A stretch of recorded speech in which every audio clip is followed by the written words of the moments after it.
বাড়িতে 1 কাপ মুড়ি থাকলেই ঝটপট বানিয়ে নেওয়া যায় এই দারুণ স্বাদের হেলদি রেসিপিটি। নমস্কার বন্ধুরা, কিচেন ম্যাজিক খাজানা চ্যানেলের আরও একটি নতুন পর্বে আপনাদের সবাইকে স্বাগত। আজ শেয়ার করব 1 কাপ মুড়ি আর তার সাথে সুজি মিশিয়ে খুবই অল্প তেলে বানিয়ে নেওয়া একটা ভরপুর জলখাবার। খেতে ভীষণই ভালো হয়, তার সাথে হেলদি একটা রেসিপি। আর এটা বানিয়ে আপনারা বাচ্চাদের টিফিনেও দিয়ে দিতে পারেন। একদম সফট আর স্পঞ্জি তৈরি হবে। তাহলে আসুন ঝটপট রেসিপিটি দেখে নেওয়া যাক। সবার প্রথমে এখানে একটা জায়গা নিয়ে নিয়েছি, এর মধ্যে দিয়ে দিচ্ছি মেজারমেন্ট কাপ মেপে 1 কাপ মুড়ি। এবার এই মুড়ির মধ্যে দিয়ে দেব পরিমাণ মতো জল।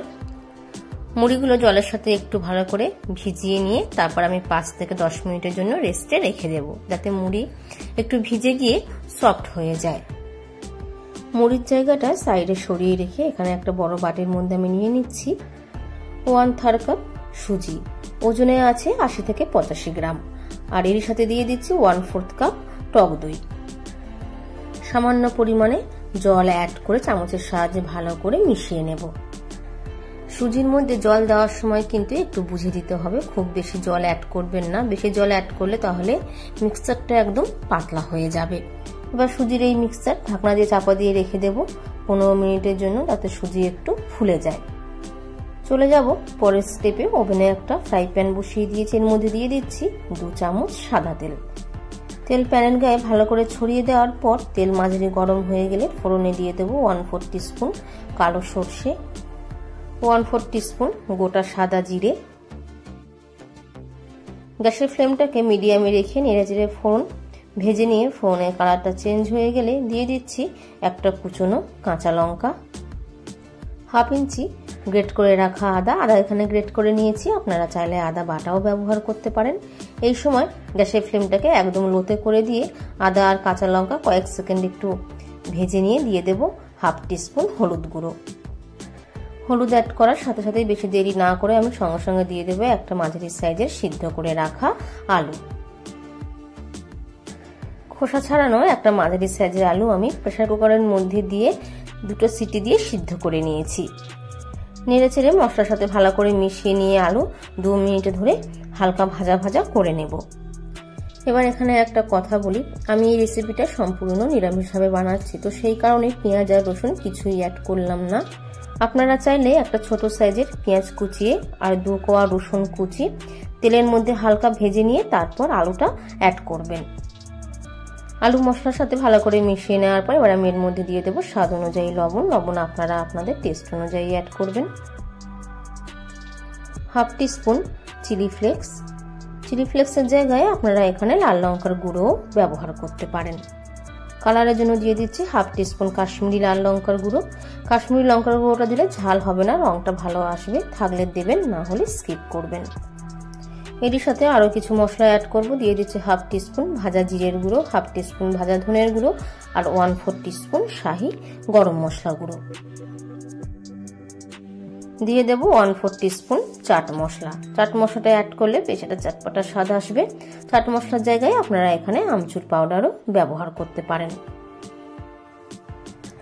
মশলা আলুর পুরের সাথে ভালো করে নেড়েচেড়ে মিশিয়ে নিয়ে 2 মিনিট ধরে কুক করে নেব, যতক্ষণ না অবধি প্যান থেকে আলুর পুর উঠে আসে। আলুর পুর কিন্তু প্রায় হয়ে গেছে। সবশেষে এবার আমি এর মধ্যে দিয়ে দিচ্ছি খানিকটা কুচনো ধনেপাতা। ধনেপাতা আলুর পুরের সাথে ভালো করে মিশিয়ে নিয়ে গ্যাসের ফ্লেমটা বন্ধ করে দেব আর পুরো একটা অন্য জায়গার মধ্যে তুলে নেব। এদিকে মুড়িগুলো ভিজে গেছে। এবার মুড়ি থেকে জল চিপে বার করে মুড়িগুলো মিক্সার গ্রাইন্ডার জারের মধ্যে নিয়ে নেব।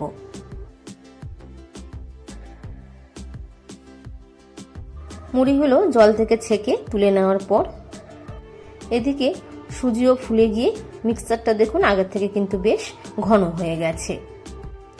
এবার এই সুজির মিক্সচার মুড়ির মধ্যে দিয়ে সামান্য পরিমাণে জল অ্যাড করে একটা স্মুথ ব্যাটার বানিয়ে নেব।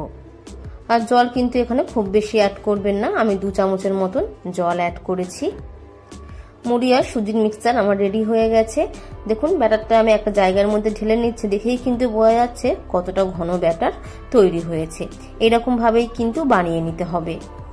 পরে মিক্সির বাটিটা বুলিয়ে আমি সামান্য পরিমাণে জল অ্যাড করেছি। চামচের সাহায্যে ভালো করে মিশিয়ে নেব। ব্যাটারের কনসিস্টেন্সি বেশ একটু ঠিক হবে।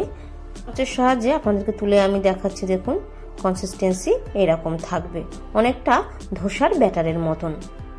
এবার এর মধ্যে দিয়ে দিচ্ছি স্বাদ অনুযায়ী লবণ। লবণ আপনারা আপনাদের টেস্ট অনুযায়ী অ্যাড করবেন। 1 চামচ সাদা তেল। আবারও একবার চামচের সাহায্যে ভালো করে মিশিয়ে নিয়ে ব্যাটারের জায়গাটা সাইডে সরিয়ে রাখবো। আর এখানে আমি নিয়ে নিয়েছি বেশ কয়েকটা ছোট সাইজের স্টিলের বাটি। জলখাবারটা বানানোর জন্য ছোট ছোট স্টিলের বাটি নিয়ে নিয়েছি। আর বাটির মধ্যে সামান্য পরিমাণে সাদা তেল দিয়ে বাটির গায়ে ব্রাশের সাহায্যে ভালো করে মাখিয়ে নেব। আপনাদের কাছে এরকম ছোট স্টিলের বাটি না থাকলে আপনারা কিন্তু স্টিলের গ্লাসও এখানে ব্যবহার করতে পারেন, যদি বাড়িতে ছোট স্টিলের গ্লাস থাকে, বা কেক টিনও এখানে ব্যবহার করতে পারেন। এবারে মুড়ি দিয়ে বানিয়ে নেওয়া জলখাবারটা যাতে একটু সফট আর স্পঞ্জি হয়, সেজন্য আমি দিয়ে দিলাম উঁচু উঁচু করে 1 টিস্পুন ইনো। একটা 10 টাকা দামের ইনোর প্যাকেটের গোটা ইনোটাই কিন্তু আমি এখানে ব্যবহার করিনি, অর্ধেকটা ব্যবহার করেছি। ইনো অ্যাক্টিভেট হওয়ার জন্য দিয়ে দিলাম একদম 1 টিস্পুন ইনোর উপরে জল। ইনোর জায়গায় আপনারা এখানে বেকিং সোডা বা খাবার সোডাও ব্যবহার করতে পারেন। যদি বেকিং সোডা বা খাবার সোডা ব্যবহার করেন তাহলে 1/2 টিস্পুন ব্যবহার করবেন। ইনো অ্যাড করার পর চামচের সাহায্যে ব্যাটারটা ভালো করে মিশিয়ে নেওয়ার পর এবার বাটিগুলোর মধ্যে 1/2 বাটি করে ব্যাটার আমি ঢেলে দেব। প্রত্যেকটা বাটির মধ্যে 1/2 বাটি করে ভর্তি করে নেওয়ার পর এবার যে আলুর পুরটা আমি বানিয়ে রেখেছিলাম সেই আলুর পুর থেকেও অল্প অল্প করে নিয়ে হাতের সাহায্যে এইভাবে চ্যাপটা করে আমি ব্যাটারের মাঝখানে দিয়ে দেব। ওপর থেকে আবারও অল্প একটু করে ব্যাটার আমি বাটির মধ্যে দিয়ে দেব। পুরো বাটির কিন্তু মুখ অবধি ভর্তি করবেন না, 1/2 ইঞ্চি বা 1/2 ইঞ্চির থেকে একটু কম বাদ রেখে ভর্তি করে নিতে হবে। বাটিগুলো ভর্তি করে নেওয়ার পর আমি একটা ছিদ্রযুক্ত থালার উপরে পরপর সাজিয়ে বসিয়ে দিয়েছি। আর এইদিকে কড়াইয়ের মধ্যে দিয়ে দিয়েছি 1.5 গ্লাস জল। আর কড়াইয়ের মাঝখানে একটা কিচেন স্ট্যান্ড বসিয়ে দিয়েছি। গ্যাসের ফ্লেমটাকে মিডিয়ামে রেখে জল হালকা গরম হতে শুরু করলে আমি থালাটা ধরে স্ট্যান্ডের উপরে বসিয়ে দিয়ে ওপর থেকে ঢাকনা দিয়ে চাপা দিয়ে দেব। আর গ্যাসের ফ্লেমটাকে ওভাবেই মিডিয়ামে রেখে 10 থেকে 15 মিনিট ধরে স্টিমে জলখাবারটা হতে দেব। আর বাটিগুলোর উপরে আমি একটুখানি কাশ্মীরি লাল লঙ্কার গুঁড়ো ছিটিয়ে দিচ্ছি, এতে জলখাবারটা তৈরি করে নেওয়ার পর দেখতে ভালো লাগবে। আর কাশ্মীরি লঙ্কার গুঁড়ো অ্যাড করাটা কিন্তু পুরোপুরি অপশনাল, থাকলে দেবেন, না হলে স্কিপ করবেন। 15 মিনিট পর আমি ঢাকনাটা তুলে নিচ্ছি। জলখাবারগুলো দেখুন বেশ ফুলে উঠেছে। এবার একটা টুথপিকের সাহায্যে মাছ বরাবর একটু গেঁথে দেখব যে কোনো কাঁচা ভাব আছে কিনা, পারফেক্ট তৈরি হয়েছে কিনা সেটা একটু দেখে নেব। টুথপিকের জায়গায় চামচের পেছন দিয়েও আপনারা গেঁথে দেখে নিতে পারেন। টুথপিক একদম পরিষ্কারভাবে উঠে এসছে, আঙুলে কিন্তু লেগে যাচ্ছে না, তার মানে জলখাবারটা একদম তৈরি হয়ে গেছে। সাঁড়াশির সাহায্যে থালাটা ধরে আমি আস্তে করে তুলে নিয়েছি। বাটিগুলো একটু ঠান্ডা হয়ে গেলে চাকুর সাহায্যে কিনারা বরাবর একটু আলগা করে নিয়ে তারপর আমি বাটিটাকে উল্টে দিয়ে জলখাবারটা বার করে নেব, ঠিক যেভাবে আমরা কেক ডিমোল্ড করে নিই। বেশ সুন্দরভাবে বেরিয়ে এসছে। বাকিগুলো ঠিক এইভাবেই আমি বাটি থেকে বার করে নেব।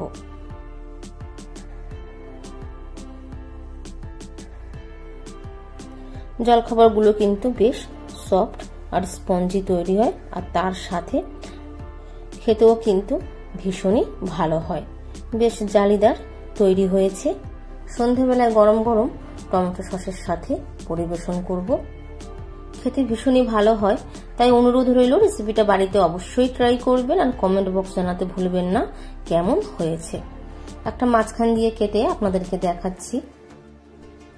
এখানে একটা কথা বলি, আপনাদের হাতে যদি সময় কম থাকে এই জলখাবারটা বানানোর জন্য, তাহলে আলাদাভাবে আলুর পুর কড়াইয়ের মধ্যে দিয়ে না বানিয়ে আলু সিদ্ধর মধ্যে বিভিন্ন রকমের মশলা মিশিয়ে আলু ভাতের মতন মেখে নিতে পারেন, তাহলে জলখাবারটা আরো তাড়াতাড়ি তৈরি হয়ে যাবে। যদি আমার রান্নার রেসিপি আপনাদের ভালো লাগে তাহলে ভিডিওটিতে একটি লাইক দেওয়ার অনুরোধ রইল। আর চ্যানেলে যদি নতুন বন্ধু হয়ে থাকেন চ্যানেলটি সাবস্ক্রাইব করে নেওয়ার অনুরোধ রইল। তার সাথে পাশে থাকা বেল আইকনটা অবশ্যই প্রেস করে দেবেন, যাতে যখনই আমি নতুন কোনো রেসিপি আপনাদের সাথে শেয়ার করি নোটিফিকেশন আপনাদের কাছে পৌঁছে যায়।